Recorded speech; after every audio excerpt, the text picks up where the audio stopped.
What's up guys, my name is Javier and welcome back to Tool Craze. So in today's episode we're going to take a look at the Rockwell Sonicrafter F80 with Duotech Oscillating Multitool. It's called a multi-tool because you can place all sorts of accessories and blades on it for cutting, for sanding, for scraping, and even uses for tiling such as removing grout and thinset. And unlike a regular saw that has a spinning blade, the blades on this tool don't spin and instead they oscillate left to right. One of the good things about the oscillating movement is that it makes the tool pretty safe as the blades won't cut unless the material is hard and it doesn't budge. For example, it'll cut wood if it's held firmly in place, but it won't cut your skin. So it's a relatively safe tool for new users. So going back to this specific tool, this particular model sits at the top of the Rockwell Oscillating Multitool line and it sits above their previous flagship model, the F50, that I reviewed a couple of years ago.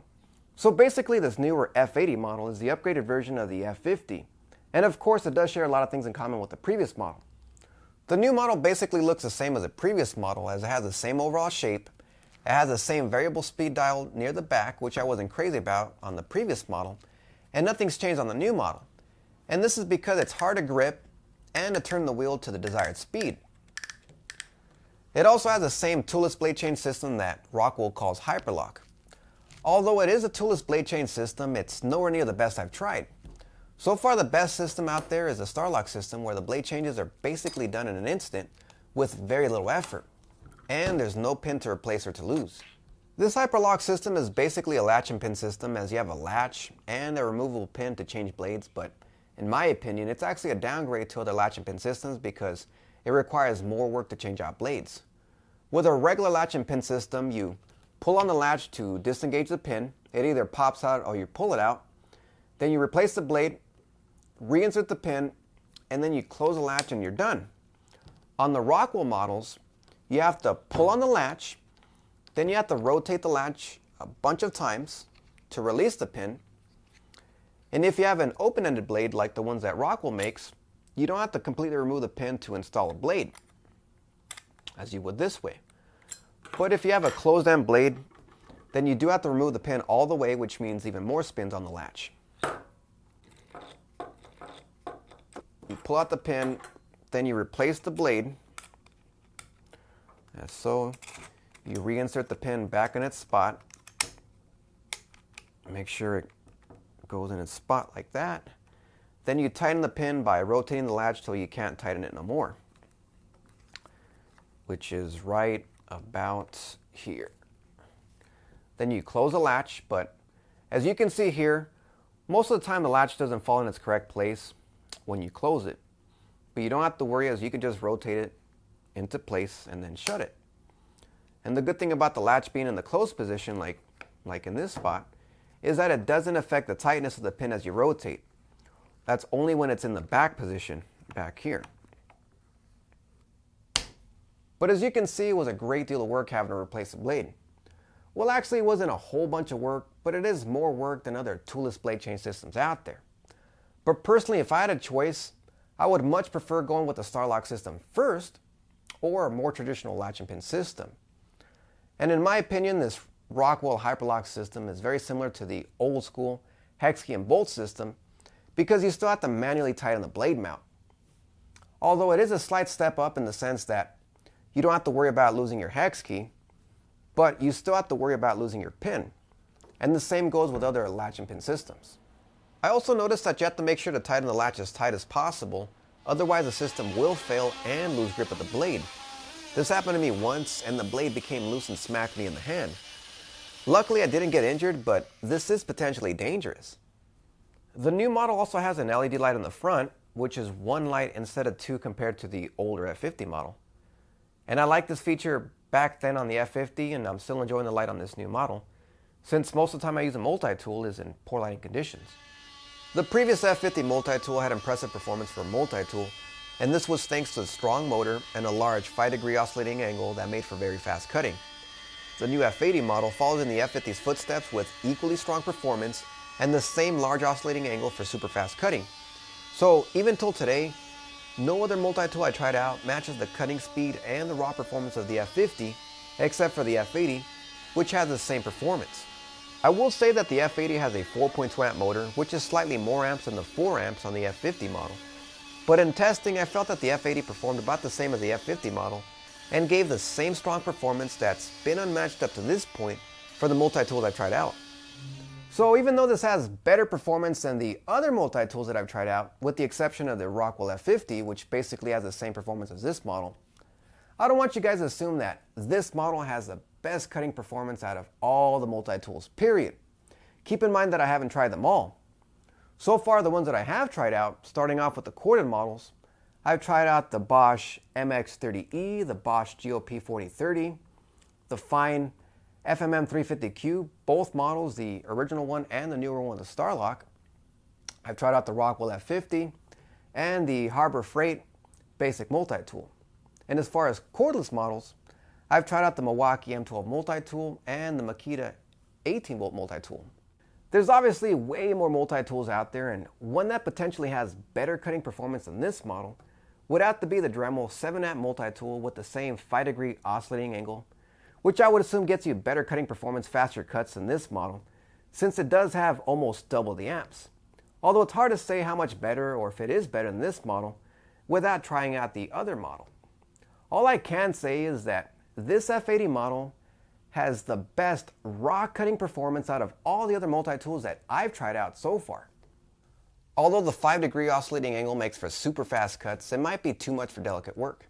And what sets this model apart from the F50 and basically all other multi-tools is that it has the ability to change oscillating angles.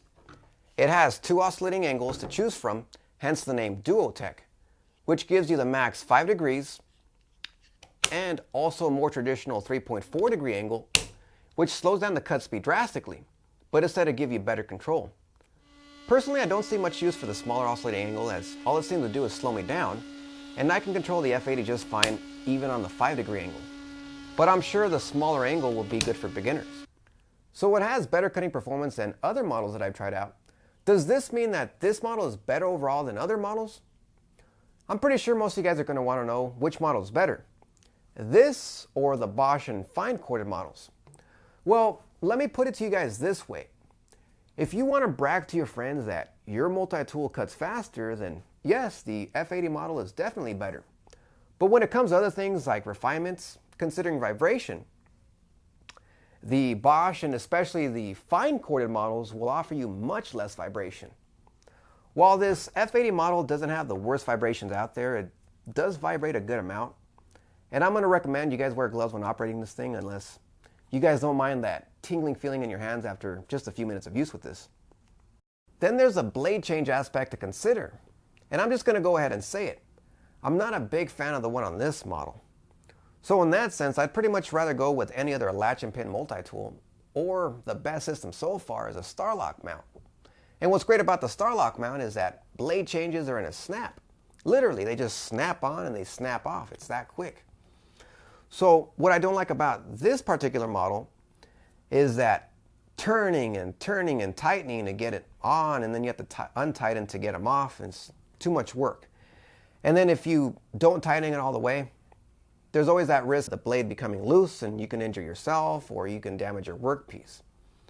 I've never had any blades come loose with any latch and pin multi-tool or the Starlock for that matter.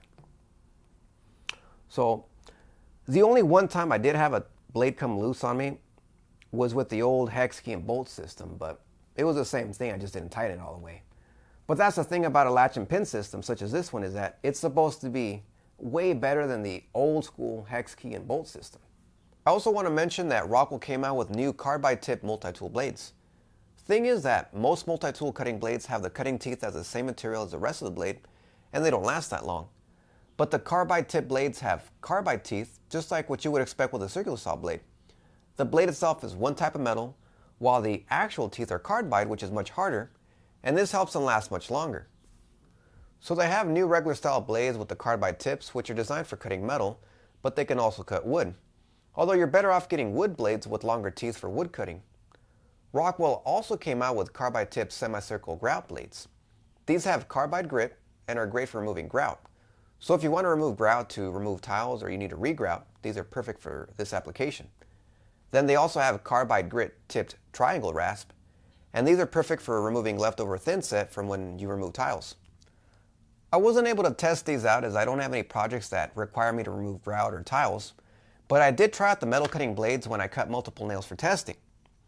They performed okay at cutting metal, although unfortunately when I was cutting, I put so much pressure on the cuts that after the cut was made, I ended up accidentally making contact with my vise, which damaged some of the carbide teeth. And also you can see that there's some uneven wear on the teeth at the right. I'm not sure what that's all about, so I'll let you guys decide if they're long lasting or not. And as far as pricing is concerned, the Rockwell Sonicrafter F80 with Duotech is priced at $159 MSRP, although you can get it cheaper for about $118 on Amazon at the time of this review. And mine came as a 12-piece kit with several blades. It came with a sanding attachment, some sandpaper, and also an additional pin so you can use other brand sanding attachments, and a cool compact plastic hard case to store everything inside.